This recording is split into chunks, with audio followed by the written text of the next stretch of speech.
Amazing facts change lives.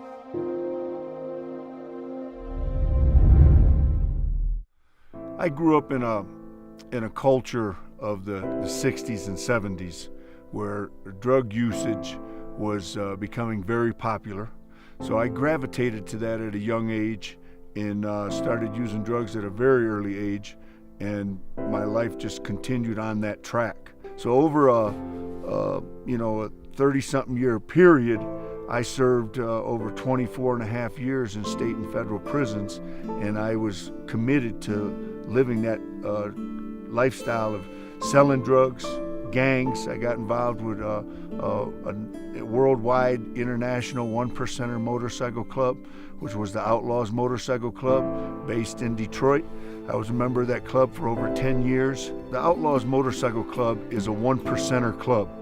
And a one percenter club is a group of men that have dedicated their lives, live or die, for that motorcycle club. I've been involved in shootings, shootouts with other rival motorcycle clubs in New York, Indiana, in different places. It's a very violent lifestyle. I grew up in a home where violence was encouraged.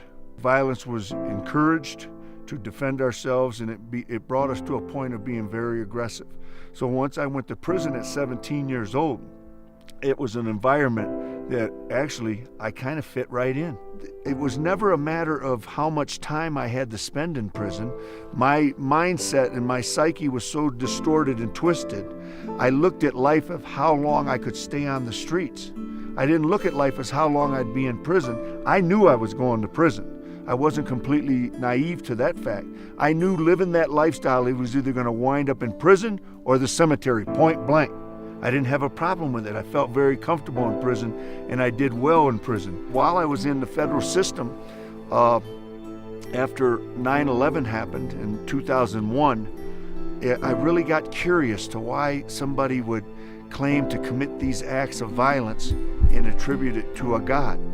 And I started studying the Bible, coinciding, looking at the Bible and looking at the Quran, trying to come to an understanding. And through the process of studying the Bible, a friend of mine also told me if you could ever go to the chapel, if you ever get a chance to go. And I had always refused to go to the chapel. I never wanted to go to chapel in prison. I didn't think I was a broken man. I didn't think I needed Jesus. As a matter of fact, I thought I was a Christian. I believed the Bible was the Word of God. I believed Jesus died for my sins, and I believed Jesus was the Son of God. I thought just having an intellectual belief of those three things made me a Christian in spite of how I lived my lifestyle. And then I heard an announcement on the PA system one day, and a prison ministry team out of Ann Arbor, Michigan, were coming in there. These men sat down and lovingly witnessed to me about the Bible. And they brought in the Millennium of Prophecy series with Pastor Doug Batchelor, and I watched that whole series. And not only did I watch it once, I watched it multiple times because they had a room there at the prison where I could go in and just listen and watch the tapes in a media room, and I could watch them not just on the Sabbath, I could watch them all the time. This was the point in my life where I realized I wasn't a Christian.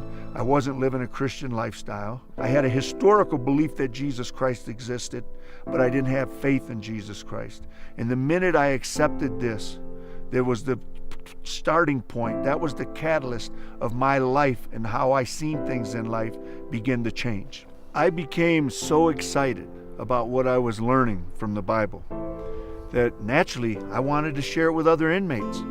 And I had a reputation in the prison as being this gangster, this hard guy. I was, a respected individual, and it actually stirred guys to what are you talking? You? So I was not ashamed of it at all, and I went ahead and witnessed that to many people. God, through this seminar, through this series, has strengthened my personal walk with Jesus Christ today.